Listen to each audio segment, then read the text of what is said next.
प्राचीन काल की बात है। मगध देश की जनता में आतंक छाया हुआ था।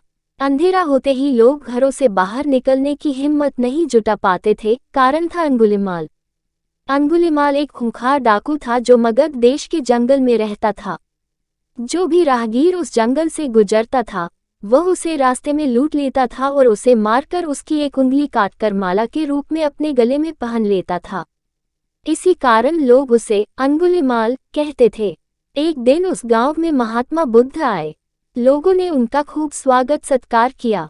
महात्मा बुद्ध ने देखा वहां के लोगों में कुछ डर सा समाया हुआ है। महात्मा बुद्ध ने लोगों से इसका कारण जानना चाहा। लोगों ने बताया कि इस डर और आतंक का कारण डाकू अंगुलिमाल है। वह निरपराध राहगीरों की हत्या कर देता है। महात्मा बुद्ध ने मन में निश्चय किया कि उस डाकू से अवश्य मिलना चाहिए। बुद्ध जंगल में जाने को तैयार हो गए तो गांव वालों ने उन्हें बहुत रोका, क्योंकि वे जानते थे कि अंगुलिमाल के सामने से बच पाना मुश्किल ही नहीं असंभव भी है। लेकिन बुद्ध अत्यंत शांत भाव से जंगल में चले जा रहे थे। तभी पीछे से एक कर्कश आवाज कानों में पड़ी, ठहर जा, कहाँ जा रहा है? बुद्ध ऐसे चलते रहे मानो कुछ सुना ही नहीं। पीछे से और जोर से आवाज आई, मैं कहता हूँ ठहर जा। बुद्ध रुक गए और पीछे पलटकर देखा तो सामने एक खूंखार काला व्यक्ति खड़ा था। लंबा चौड़ा शरीर, बड़े हुए बाल, एकदम काला रंग, लंबे लंबे नाखून, लाल लाल आंखें, हाथ में तलवार लिए वह बुद्ध को घूर रहा था। उसके गले में उंगलियों की माला लटक रही थी। वह बहुत ही डरावना लग रहा था। बुद्ध ने शांत व मधुर स्वर में कहा, मैं तो ठहर गया। भला तू कब ठहरेगा? अंगुलिमाल ने बुद्ध के चेहरे की ओर देखा।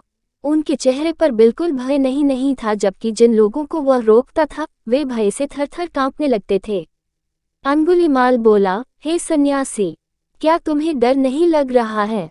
देखो, मैंने कितने लोगों को मारकर उनकी उंगलियों की माला पहन रखी है। बुद्ध बोले, तुझसे क्या डरना? डरना है तो उससे डरो जो सचमुच ताकतवर है। अंगुलिमाल जोर से हंसा, हे साधु, तुम समझते हो कि मैं ताकतवर नहीं हूँ। मैं तो एक बार में 10-10 लोगों के सिर काट सकता हूँ। बुद्ध बोले, यदि तुम सचमुच ताकतवर हो तो जाओ उस पेड़ के 10 पत्ते तोड़ लाओ। अंगुलिमाल ने तुरंत 10 पत्ते तोड़े और बोला, इसमें क्या है? कहो तो मैं पेड़ ही उखाड़ लाऊं। महात्मा बुद्ध ने कहा, नहीं, पेड़ उखाड़ने की जरूरत नहीं है। यदि तुम वास्तव में ताकतवर हो तो जाओ इन पत्तियों को पेड़ में जोड़ दो। अंगुलिमाल क्रोधित हो गया और बोला, भला कहीं टूटे हुए पत्ते भी जुड़ सकते हैं? महात्मा बुद्ध ने कहा, तुम जिस चीज को जोड़ नहीं सकते उसे तोड़ने का अधिकार तुम्हें किसने दिया? एक आदमी का सिर जोड़ नहीं सकते तो काटने में क्या बहादुरी है?